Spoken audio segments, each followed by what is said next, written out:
All right, hi everyone. Hope you enjoyed your break. For our next speaker, Jennifer Wadella, she's been writing code since before she realized it was a credible career path.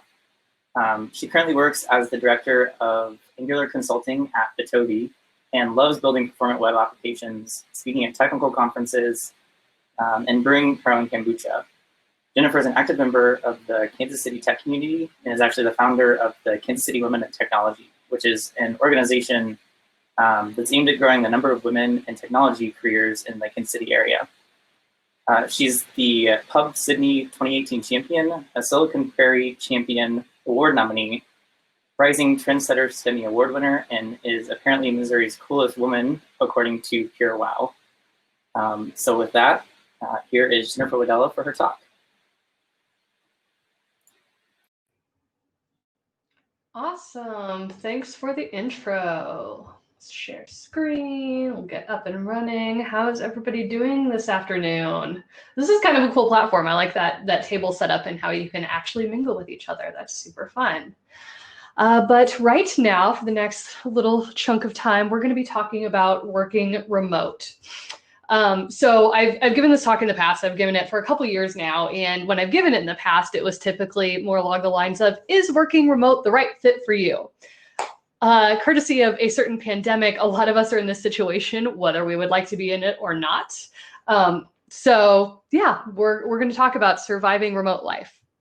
That was a great intro, but a little bit more about me. You can follow me on Twitter at OMG it's Sveti. I am the director of Angular development at a company called Bitovi. We're a boutique JavaScript consulting company. So if you need any Angular help, hit me up. I'm an Angular GDE, nonprofit founder, and pre-pandemic, I don't do much travel these days, but I am doing some remote conferences. So it's a little bit more about me. But before we really start talking about working remote, I feel like this is a really important concept to call out is you're not working from home, you're at home during a crisis trying to work. And I feel like a lot of us were really not prepared for this shift, and a lot of our employers have not been prepared for this shift. And so it's kind of important to adjust our reality and our understanding of what's really going on. You may not be as productive working from home during this pandemic as you were at work, because we're dealing with so much. We're dealing with childcare, we're dealing with health concerns, with economic concerns. So just keep this in mind. And the other thing to keep in mind is some of us were a little bit more prepared for this shift to working remote than others. I don't know if you are like me. This is how I grew up playing Counter-Strike in IRC with all my friends. So it's really not a big deal for me to be in an environment where I'm kind of just communicating with people through chat tools online all day. But this is not the case for everybody, especially if you're at a company, a tech company that has more than just developers. This is not necessarily everybody's go-to communication workflow. So be sympathetic and help others learn to communicate better in this remote world.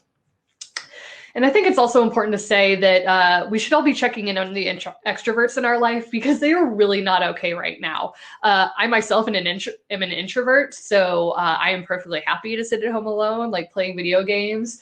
People are like, oh, well, you're a speaker at conferences. How can you possibly be an introvert? Well, yeah, I can get up on stage and I can talk to people, but then I need to go to my hotel room and be alone for 3 hours to recharge my energy.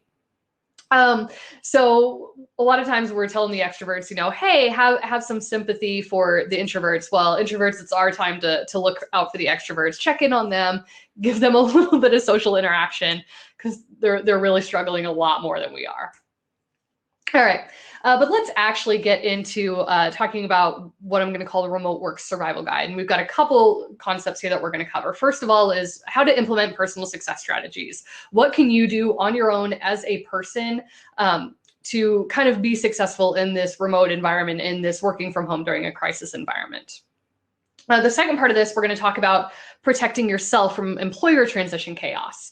We weren't prepared as employees, but our employers were not necessarily prepared to go full remote with very little notice and very little understanding of how to do so successfully. So I want to give you a couple tips for basically how to survive if your employer is handling this transition a little less than gratefully. And finally, I want to kind of remind you to be practicing self-care. I feel like as developers, we tend to evaluate ourselves based on lines of code written. And so when we feel like we're outside of a certain threshold that we're used to, we can be really harsh on ourselves. So I want to remind everybody to practice self-care and understand our own humanity, and that we are dealing with extraordinary times right now, and we need to be considering that. All right. So step number one, let's talk about strategies to be an effective remote worker. And the first strategy, I think, is create a productive environment. And for a lot of people who were not prepared to work from home, you may not have an office with a door. That's typically what I recommend. If you can have an isolated environment where you can close a door, you can be limited from distractions, like that's the best thing. But the overall strategy is to figure out a way to create a productive environment. So if you are not in the position to have a home office, you need to establish an office area. Maybe this is sitting at the kitchen table, and you have some sort of signage indicating, okay, I'm in work mode now, mom's in work mode, dad's in work mode, do not disturb this right now. But have kind of a routine area that you can establish in your household to say, okay, this is the office, and we need to treat it as we would a real in-person office. Next, it is really helpful to keep your office a clean environment. Like, I jokingly use the Sims gif here because they would get like really grumpy and wigged out if their living places got too dirty. But you know, that's kind of based on human reality. So do what you can to kind of have a nice, clean office environment that you can sit down on and be productive. I would also encourage you to pimp your office. You know, make this an environment that you really want to be in. If you're coming from cubicle land, like you may have decorated your cubicle with like plants and photos and things like that, do the same thing with your home office. Make it a space you look forward to going to that boosts your productivity. Jump on board that mechanical keyboard train. Those look like a lot of fun. Or if you've seen the people doing like the custom keyboard caps, I've been looking at some of those. Like, they have really cute succulent ones that I'm like, oh, I'm not going to buy a mechanical keyboard. I'm not going to buy a mechanical keyboard. But you know, have some fun. Create yourself a productive office environment. It's also worth reaching out to your employer to see if they're going to do some sort of stipend to allow you to purchase some home equipment. I think a lot have been shifting this way, and so it's completely reasonable to ask for that. As far as creating an office environment, I do recommend you to follow a dress code every day. That dress code does not need to be business professional. I am completely wearing these super comfy joggers pants right now. But the important thing is to get dressed every day. I don't care if you have a different pair of sweatpants for every day of the week that you wear. Have some sort of routine that just keeps you in this work productivity mentality. All right, so after maintaining an office environment, strategy number 2 is establishing and maintaining boundaries.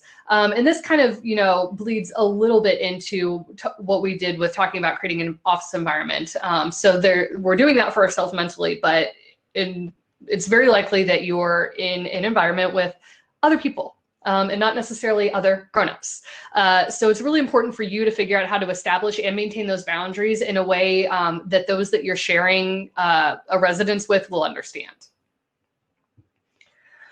So one of the boundaries you can do for yourself is maintaining office hours. And this is, I think, one of the things that I've seen most people struggle with during the pandemic is, where the hell are we going to go out anyway? We can't go to restaurants, we can't go to bars. So why people are just staying at their desk and they're continuing to work. I would encourage you to start and end your day at consistent times. This is going to do a couple things for you. One, it's going to keep you on a schedule and keep you from burning out. But it's also going to help people that you're working with know when they're able to get a hold of you.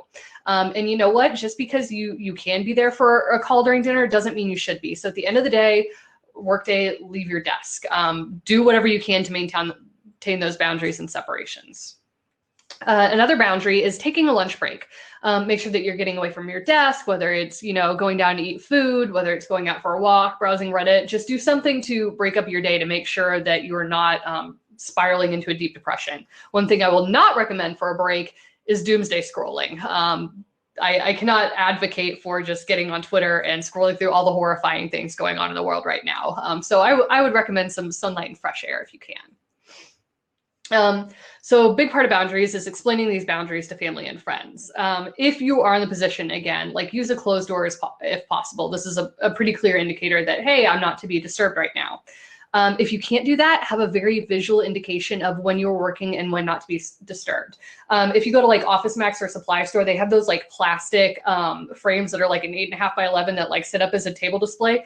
They're dirt cheap. And so if you need something quick and easy, get one of those, and then you can flip your sign as to whether you're working or not, or whether you can be interrupted.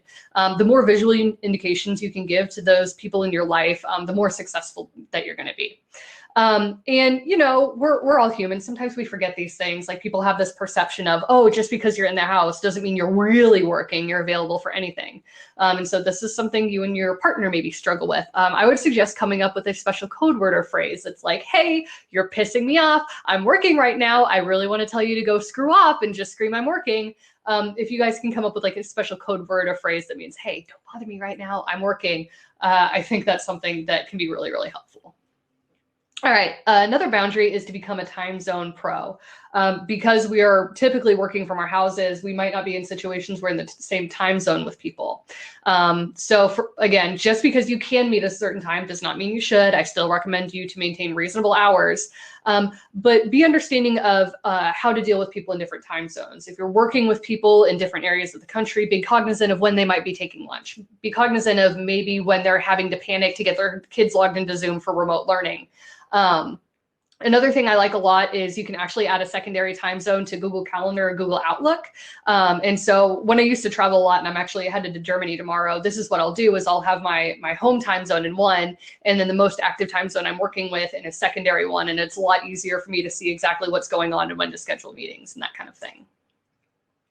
All right, strategy number 3. Learning to avoid remote traps. And so I think this is a big deal for people because there's this glamour, right, of the idea of working from home. And they're like, oh, you can get so much stuff done because you're going to be there. But a lot of those are traps. So trap number 1 is please shower every day. Get clean. The people around you will thank you, but you will feel more productive. Again, we are giant Sims and they get grumpy when they're not clean and feeling good about it. So I would definitely recommend you to shower every day. Keep it as routine as possible. I would recommend as well, like if you're doing it at the same time every day, like keep up with your normal work routine as you would. Doing chores is a massive trap that I think people don't realize. They're like, oh, I'm here, I can just do this. But the problem is, okay, you go start a load of laundry and you're getting into something that you're like, oh shit, wait, how long has the laundry been in? Oh no, I need to go switch it out in the dryer or else it's going to smell like mildew. These are the kind of chores that are going to pull your focus. So I definitely recommend, even though you're here, even though you're in the house, try and leave those chores outside of the time that you would normally be on them.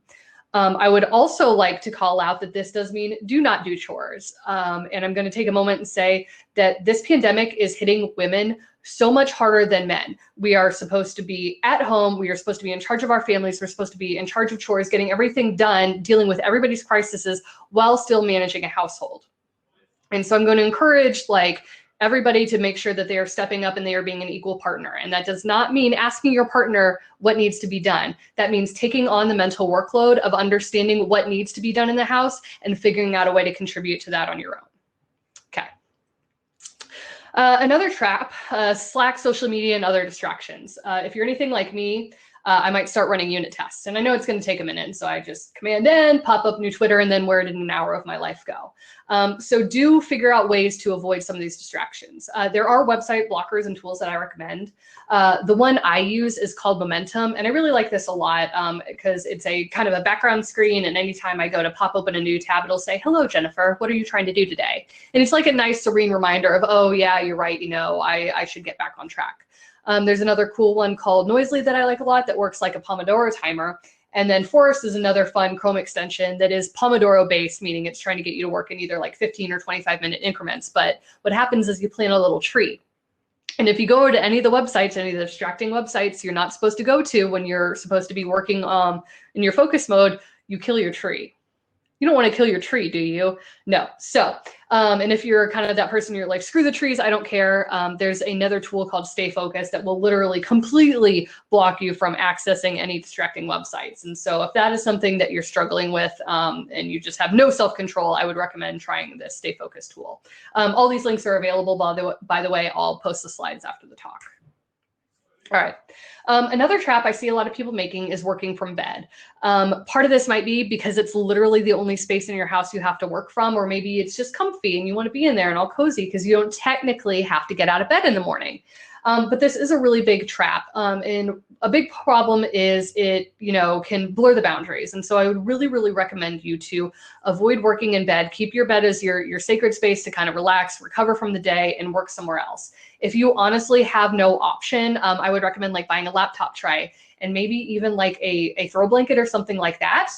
And so what you can do is, okay, if you're in work mode in your bed, make it very clear that it's work mode. Maybe you have like a certain throw blanket spread over the bed and you're in mode there. Then at the end of the day, take away that visual indicator and now it is your bed again. But if you're on the position to work from somewhere else, I would really recommend you to avoid working from bed. All right, strategy number 4, be visible in the company. Part of this is just because if your company has not been used to working remote before, this is a really big stretch for people. So one of the best things you can do to kind of protect yourself is be as visible as you can. So this means checking in with your team, like let them know that they're there. They don't have this visual indicator that you're sitting at your desk. So make sure that they're aware of your presence while you're working. Maybe it's asking questions. Maybe it's sharing an article that you think is relevant or interesting to whatever your team is working on. Maybe it's sharing a stupid meme, but kind of do these things to let people know that you're there and at your desk and working and available for questions. Also, be very clear to make sure others are aware of your progress. You want people to be aware of what you're working on, so they think you're working, but B, they are aware of if you have any blockers or anything like that. And then if for some reason you have to run out to the grocery store, or maybe you have to run to the pharmacy to pick something up, let people know that you're going to be AFK, whether it's a status in Slack or an email or something like that. That way people can manage expectations around how they can get a hold of you. The big thing here is really be transparent. Make it very easy for people to understand what you're working on, what you need, and when you're available. A big part of this is also getting comfortable asking for help, because when you're working remote, we've kind of lost that easy ability to kind of just like casually stroll down the hallway and see if somebody's at their desk, and if they don't look busy, be like, hey, have you ever encountered this problem before? Do you know what I should do? Like, we've lost that. So you're going to have to get comfortable with actually reaching out to people for help, whether it's in a specific help channel or whether it's, maybe asking your team lead who a knowledgeable person on that topic might be, and be comfortable reaching out to them. But whatever you do, if you ping somebody because you need help or something from them, don't just say, hey, hit send, and then let them sit there waiting to find out what the hell you want from them. Go ahead and, type out a thoughtful, considerate question and let them know like what you need and what your timeline is, and ask if they're available to help you. I think it's also important to continue contributing to team culture. Things don't have to die. Your work environment doesn't have to be lame just because everybody is separated and no longer in the same office. I grabbed this from MidWest Dev Chat, which a lot of you might actually be in, which is a Slack channel that I run, where we were just doing this ridiculous Fibonacci unicorn by like emoji reacting to different things. So it's okay to like use your online communication tools to have fun, to collaborate with your coworkers, and not be so serious all the time. All right, strategy number 5, engage with your local tech community. And you all are doing it right now just by attending this conference. So go you.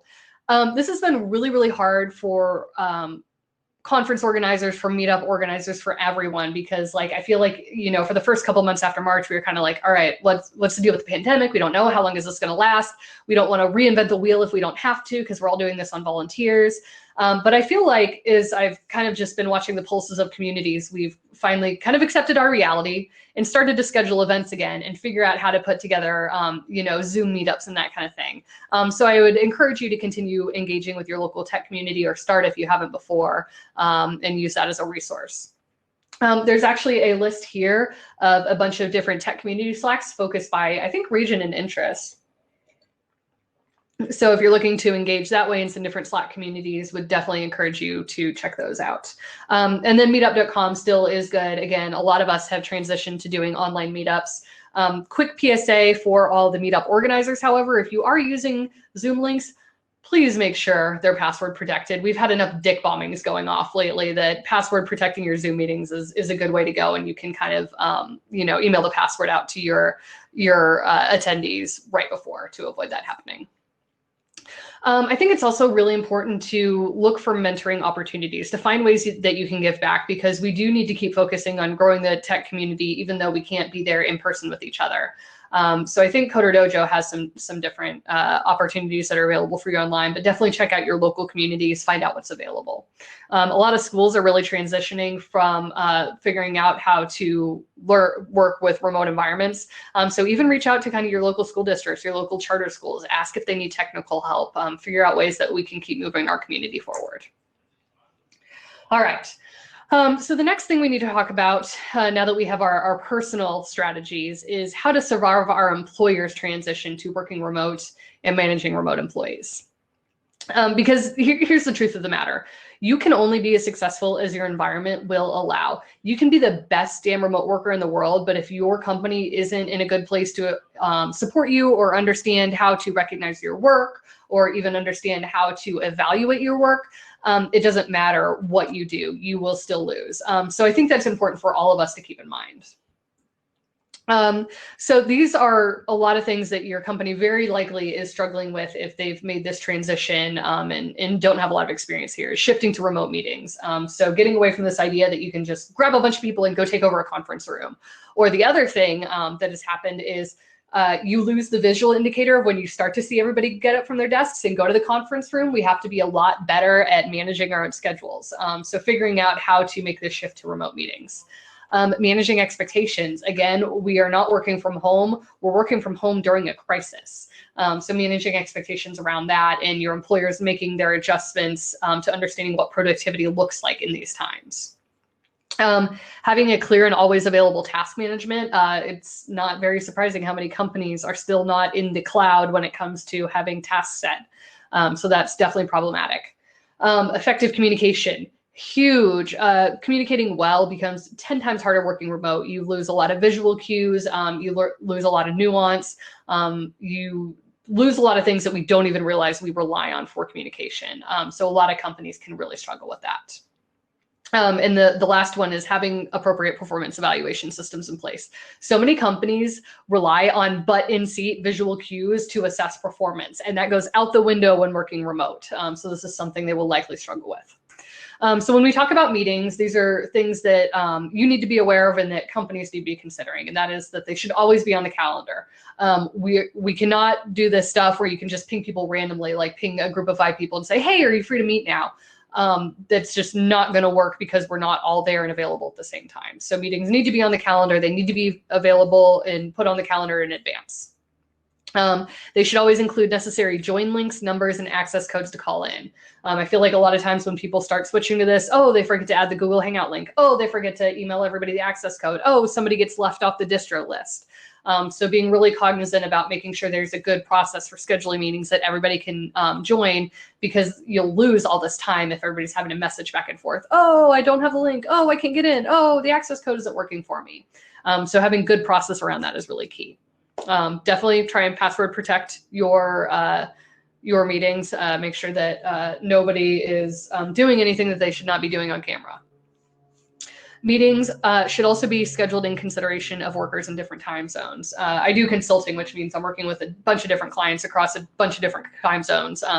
But like as we're making meetings with clients, I try and be cognizant of my team members and where they're located in the country and make sure that we're not scheduling meetings at times that aren't great for them.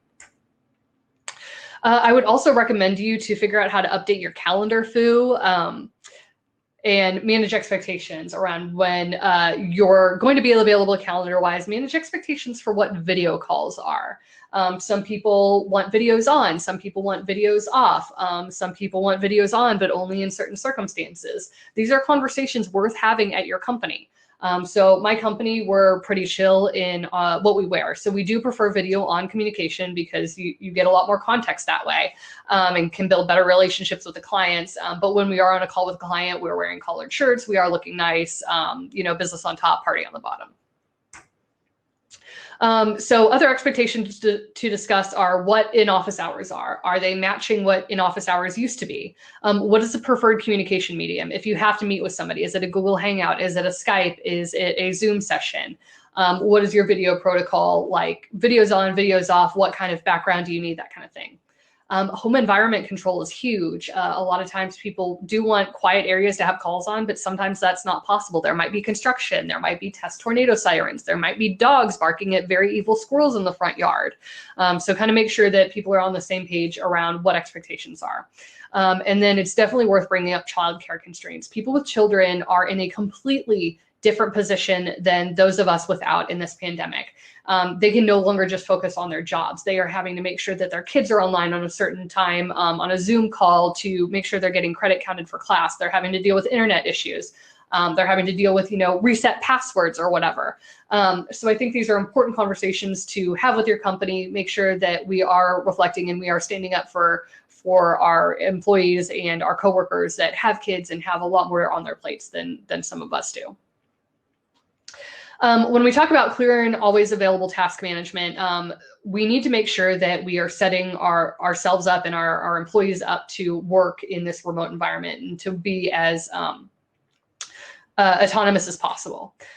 So like as a remote worker, I should be able to get online anytime, anywhere, and view my workload, get updated status, things are going, be able to give my status. And a lot of places we're still relying on something like this, and this is just not acceptable. This is not going to fly anymore. There are a ton of great tools out there. GitHub has their projects. You can use Trello, you can use Jira. It honestly doesn't matter. The key thing here, if your company is needing to shift to some sort of task management system, is that it allows autonomous employees to pick up work as needed and then communicate progress or blockers as needed. All right, so when it comes to defining these tasks, we want to make sure that we have clearly outlined requirements. Again, with people being off and on at different times and having different constraints of when they can be available, the more we can do around documentation, the better. So you're not having to track down like 6 different people to find out what's going on. You need to have outlined step for completions. What does it take for this task to be considered complete? You want to make sure to have priorities or due dates. This will allow people to manage their workflow better. Yes, task management leads right into effective communication. And so the crux of this is companies that suck at communicating in person are going to exceptionally suck in a remote environment. So if this is something you know that your company struggles with already, you're going to have to woo-saw it out. So things to be looking out for when evaluating how your company is communicating. How is company-wide information being relayed? Whether it's company-wide meetings, whether it's hitting sales objectives, whatever. Are they making sure to continue relaying that? I know a lot of bigger companies tend to have some sort of like family gathering meeting, maybe on Tuesday mornings, where they get everybody in a big open space and they talk about stuff that way. But making sure that companies are still continuing to keep lines of communication with their employees open, even in this remote environment. What tools are used for daily communication? Is everything needing to be conveyed via email? Is Slack the preferred medium? Is it still Google Hangouts? Setting standards around there. And then how is the team being made aware of goals, progress, and changes? We're completely losing that ability to just gather on the fly and be like, hey, heads up, the client said this, they want these changes made. A lot of times those conversations can happen behind closed doors and then not be communicated elsewhere. So these are things to be aware of and then asking questions about if you're not seeing them. And then what happens if you have a blocker from somebody who's AFK? Again, we're all dealing with different crises during this pandemic. So what is the proper workflow if somebody is not available and they're blocking your work? While we're on the topic of communication, I want everybody in their heads or out loud in their office to repeat after me. Slack does not equal documentation. Slack does not equal documentation. Slack does not equal documentation. As soon as it is beyond the fold of your Slack program, it is gone. So please stop thinking that Slack is a godsend for any sort of communication. It's really great for quick chats and quick messages, but make sure that your team is figuring out a better way to communicate documentation or specific things around environment setup, any build process changes, what your testing flow should be, what deployment looks like, how to handle deployment, especially if somebody normally in charge of that is gone or dealing with a crisis, what your company code standards are if you're using linters or anything like that, and migrations and environment changes. I feel like a lot of times it's very easy to like make something that affects everybody and you post it in Slack and you never think about it again. Well, somebody else is focused on their task. And then they go and they pull latest and all of a sudden everything's a shit show. And then they're like frantically scrolling through Slack trying to figure out what's going on. It's not a great approach. So having a really good place to document all these different things and then update changes as needed is key. So big picture here is with communication and documentation, it should be available to help workers execute and not as autonomously as possible. Another big thing is that companies are struggling with a lot, like I mentioned, is how to evaluate the performance of their employees or you. They're used to this button seat as a crutch to evaluate. And actually, I've been working remote for I think like 6 years now, but 2 jobs ago, the CEO, well, she was batshit crazy, so that's another story. But like one of her metrics for evaluating the developers was the number of times like a ticket somebody worked on was reopening. It didn't matter if the documentation wasn't there. It didn't matter if like it was just like a QA fluke. Like this is what she wanted to judge us on. And so I think it's important to kind of like have conversations with your company about, you know, what it means in their eyes to be successful, and then what you need to communicate as an employee to prove that success. So you want to talk about who is actually setting eval metrics. Is this somebody who understands the workload the team is working on? What is the technical expertise of this person or anybody setting these metrics? Are there metrics currently in place? What are those? Do those need to be adjusted based on the pandemic? And how is performance in general being judged? The thing that you need to think about, and that I would encourage you to think about regardless of pandemic status, is how do you prove you're worth your paycheck? You know, a lot of times we think it's amount of code delivered, but I think it's important for all of us to be aware of our contributions to a company and be able to vocalize that and verbalize that. Not only for reviews, but for asking for raises and just understanding the value that you're bringing.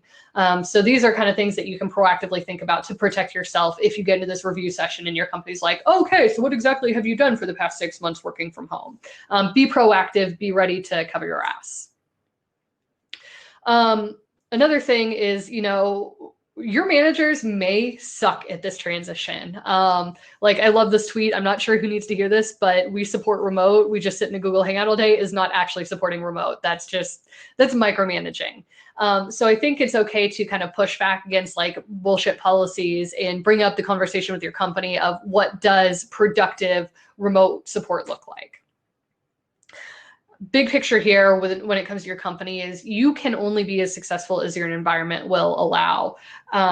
Companies with remote workers, regardless of how they good are at managing like in person, those successes and those failures are going to be magnified immensely in a remote environment. So it's just good to be aware of, good to have conversations about.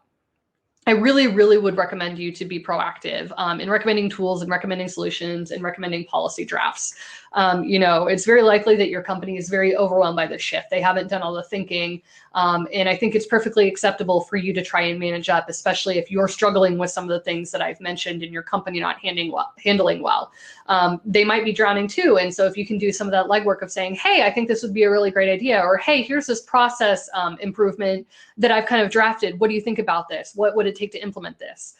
You'll be surprised how often you will get a yes to something like that when you've done the legwork of kind of documenting how it could work and the benefits that it would bring to the team.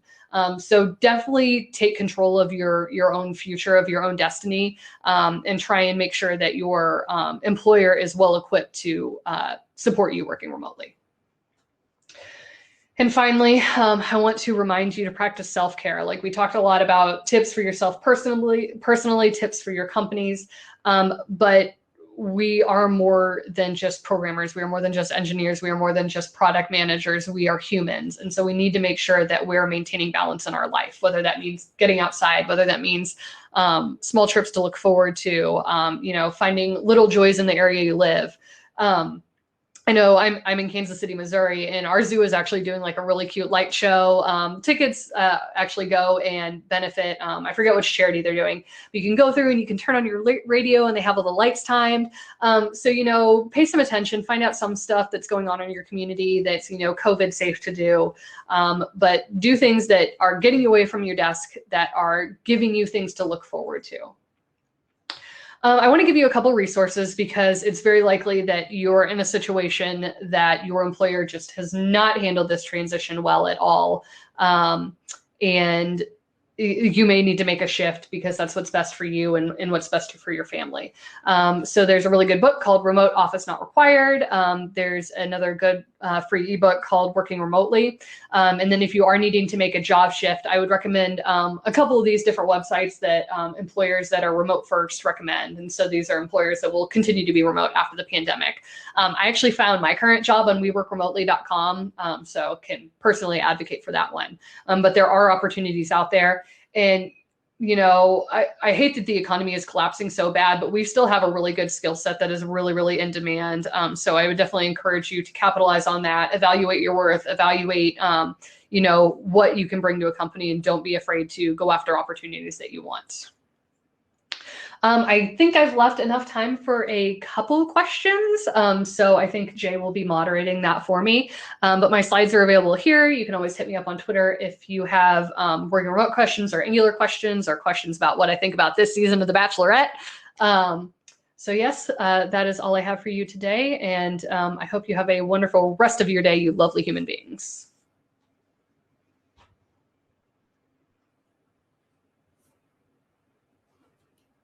Jay, you're muted.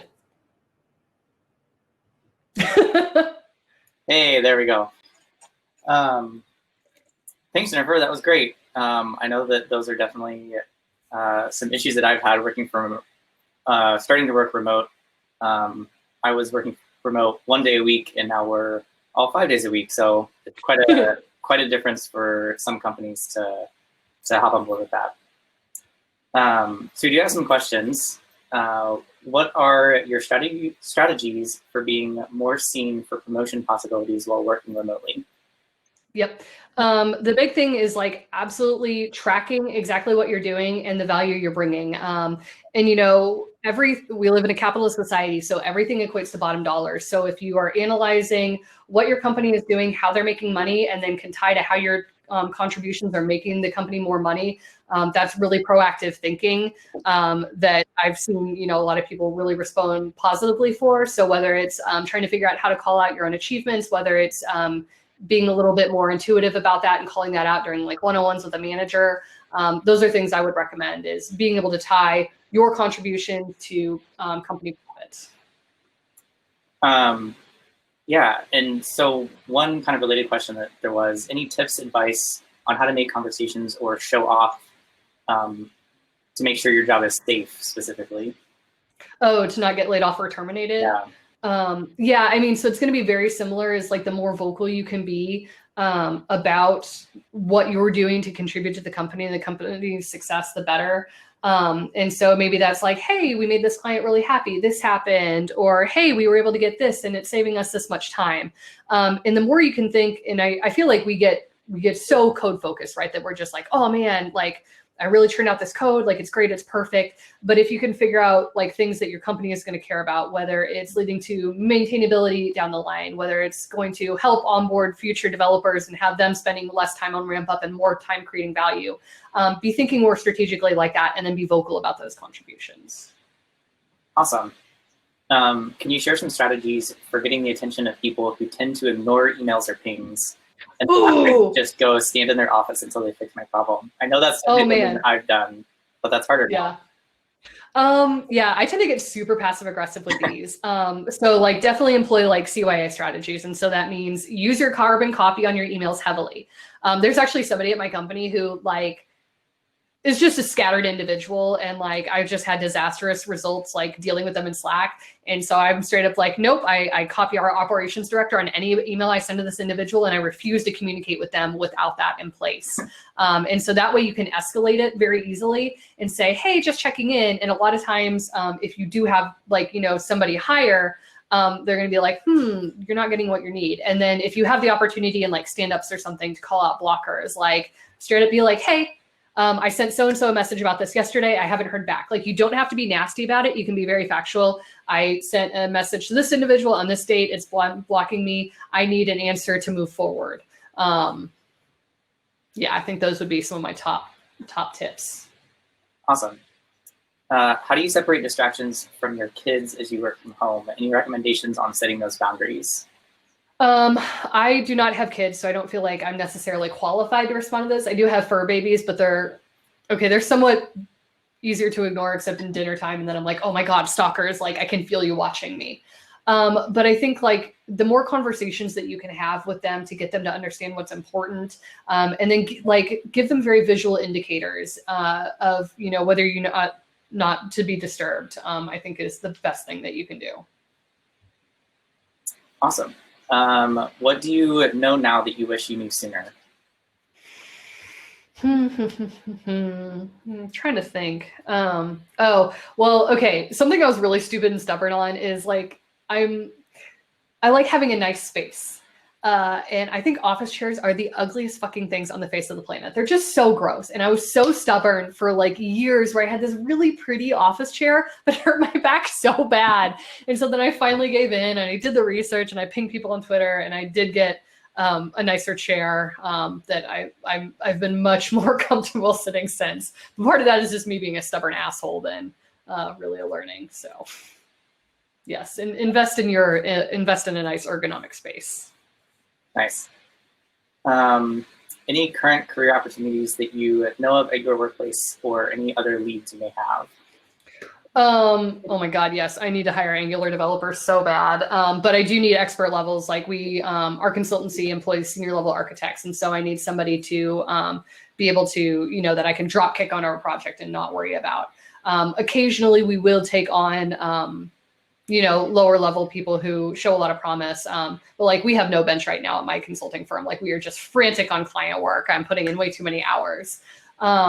But I would continue to like pursue different opportunities on We Work Remotely. I think dev.to, which is a kind of a blogging website, they have job opportunities. And then on that note, like if you are a recent grad, the more blogging, the more thought leadership that you can do to have show for yourself in lieu of having a portfolio work experience, the better you're going to set yourself up for. Awesome.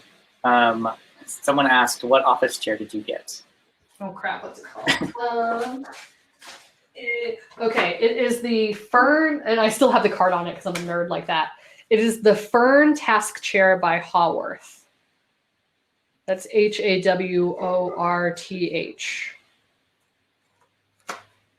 It's quite nice. I like it. It's pretty. Yeah, well, no, there's a lot of different office chairs out there, so that was definitely something that took me a bit to figure out kind of what was good and what was like just not worth it. Yeah. And then like when I tweeted, I was like, can anybody recommend me like pretty, not ugly office chairs? And then all these dudes were tweeting me gaming chairs. And I'm like, what kind of not ugly did you miss? Yeah. All right. Are there anybody else have any other questions?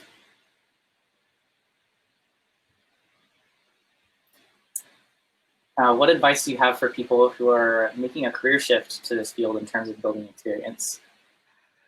I think, I mean, it's hard to just figure out side projects to work on because like sometimes there's not a lot of sustenance there, but I think I've seen the most success from people switching to this career, following the path of what's called kind of learning out loud.